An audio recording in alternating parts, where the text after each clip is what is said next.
pemilu tuh dalam pikiran saya lebih banyak adu curang. Siapa yang menang curangnya dia yang menang gitu. Dan untuk menang curang tuh ya siapa yang lebih punya akses ke kekuasaan. Sangat amat yakin. Dan kita punya bukti, cuma apakah bukti itu menjadi bukti hukum atau tidak nanti MK.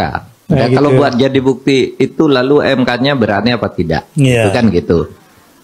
Sangat yakin lah, kita punya bukti-bukti yang akan diajukan, tapi juga ada kemungkinan oleh hakim, wah ini tidak signifikan kan. Oleh sebab itu kita perjuangannya ke terstruktur, sistematis, dan masif itu. Nggak bisa bicara angka Pak, misalnya, wah kami menggugat angka kami kok sedikit. Nggak bisa, itu angka itu udah benar. Angka benar. Angka benar, karena sebelum menjadi angka itu sudah dicurangi dulu. Ya itu yang kemudian dihitung, yang sudah dicurangi dulu itu.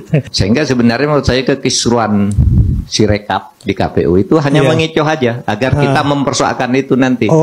Ya kalau itu kok begitu Sirekapnya, padahal itu nggak dipakai nantinya. Nanti di pengadilan, ayo kita kembali ke formulir. Nah, formulir itu yang sebenarnya dalam keyakinan kami ya di proses pembuktian itu yang sudah dicurangi lebih dulu.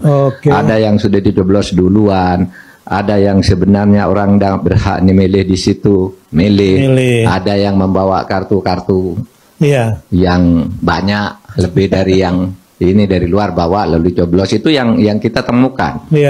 Jangankan di Madura ya, di daerah Bekasi ini aja kan terlihat tuh ada seorang ibu dikasih kartu pemilih, coba tunjukkan dulu ke hadirin bahwa kartunya ini benar. Begitu dibuka udah dicoblos. Ketua KPPS-nya pun kaget loh, kok ketahuan gitu maksudnya kira-kira. Ini sulap-sulapan di kota loh. Di kota ya. Apalagi di daerah gunung-gunung. Ya luar biasa. Gitu. Mungkin tapi ya pemilu selalu begitu. Ya. Tadi itu saya mau bilang begini. Kang Aep dulu pernah bilang kemarin waktu pertemuan pekan lalu bilang begini, jangan sampai ada Prabowo Syndrome. Saya bilang apa Prabowo Syndrome? Nuduh orang curang tapi nggak punya bukti. Untuk membuktikan ini besok kelihatannya baik paslon 01 maupun 03 kelihatannya banyak berharap sama Pak Mahfud loh. Karena Pak Mahfud yang sangat mengerti dan lama menjadi ketua MK kan. Ya tapi saya bukan menjadi hakim sekarang. Ya, ilmunya maksudnya, ilmunya. Enggak, ilmu bisa enggak dipakai oleh orang yang tidak punya keberanian. Oh gitu ya? Sering terjadi. Saya kira ya bisa aja hakim mengatakan enggak bisa ini gitu. Sebagai hal pertama mungkin karena memang tidak signifikan. Yang kedua takut juga. Ya karena politik intervensi, politik pegang keras itu kan sudah terbukti terjadi di MK kan. Iya kan? Ya ada yang masuk penjara juga, ada yang kemudian dijatuhi sanksi etik dan sebagainya. Karena itu memang terjadi. Gitu. Karena lebih berpengalaman untuk memberikan penerangan ya, terutama dan pada malam hari ini terutama seluruh relawan yang sedang mengumpulkan data dan seluruh tim jangan sampai terperosok dengan istilah Kang Aep kemarin ini saya mengulang Prabowo Syndrome di tahun 2019. Jadi menuntut tapi nggak punya bukti yang kuat. Gitu 2014 juga. 2014 juga ya. Kan saya ketua tim suksesnya Pak Prabowo dulu. Saya diajak ke pengadilan, saya minta buktinya mana buktinya. Nggak ada itu. Hanya tahu aja bahwa dicurang, buktinya mana. Akhirnya saya minta mengundurkan diri. Kalau gitu saya nggak ke pengadilan. Ini pasti kalah. Tapi waktu itu Pak Prabowo nggak percaya. Enggak, kita harus ini buktinya banyak. Loh mana buktinya? Saya kan ketua tim. Nggak ada buktinya. Nggak ada buktinya. Ya kalah betul, dibantai di sana. 2014 loh. Kira-kira 2024 terulang lagi nggak, Bro? Ya kita lihat nanti. Karena kan signifikan sekali ya suaranya Pak Ganjar Mahfud ini ya, tergerusnya ya, di luar dugaan. Saya kira yang menang juga kaget kali, nggak nyangka punya angka segitu kali ya. Ya, Prof, ini sebetulnya quote and quote ya, kecurangan gitu ya.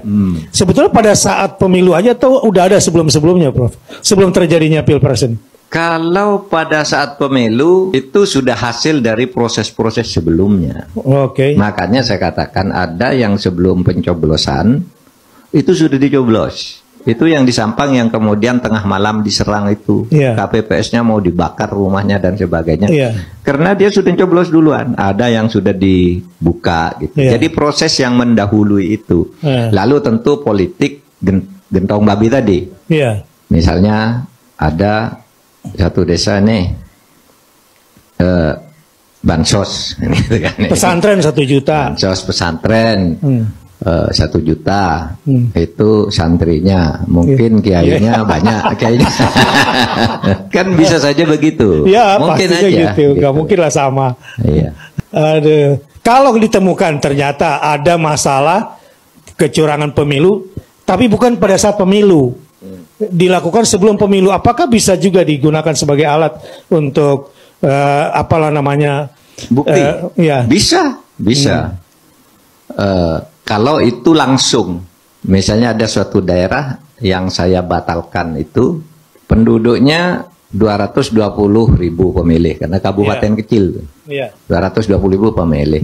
Tapi paslon ini membentuk panitia pemenangan jumlahnya 125.000, sudah lebih dari 10 penduduk udah panitia dia. Artinya sudah dibayar semua kan jadi panitia pemenangan itu. Kan sudah jelas tuh, sudah pasti ini udah lebih banyak, ini sudah lebih sedikit. Dan di sini masih ada yang ikut gitu. Itu yang pernah saya batalkan. Itu dilakukan sebelum pemilu. Saya secara etis tentu tidak boleh membuka itu karena pertama itu nanti ada tim hukum yang nangani. Yang kedua orang akan mengatakan seperti sering saya katakan, paling itu karena kalah kan. Gitu. Pak Mahfud itu karena kalah bilang gitu. Ya udah nanti lihat aja di pengadilan. Gitu. Pak Mahfud kalau nggak salah udah pernah jawab lah soal kasus MK, udah pernah jawab tuh. Oh iya. Udah sering ya. Kemudian selain MK, bansos gitu ya. Ya. Nah, kalau bansos itu sementara ini temuan kami itu tidak akan jadi bukti ke. Tidak akan jadi bukti ya.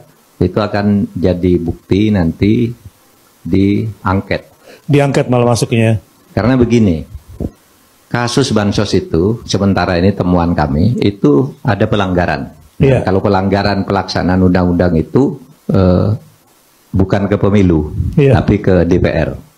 Apa misalnya? Ini ya, bansos. Tahun 2023 itu berakhir November. Bansos itu menurut undang-undang APBN berakhir November 2023. Iya, tapi diperpanjang tanpa mengubah APBN. Kan pelanggaran. Yang tahun 2024 tiba-tiba dinaikkan. 2024 ya. 2024 dan dibayarkan Januari Februari. Padahal undang-undangnya yang tahun 2024 itu baru disahkan 16 Oktober. Harusnya 16 Oktober ya. Harusnya nunggu perubahan APBN ke itu, tapi dipaksakan dinaikkan, lalu dibagi di situ. Nah di situ pelanggaran terhadap undang-undang. Nah ini masuk ke angket. Itu nanti angket.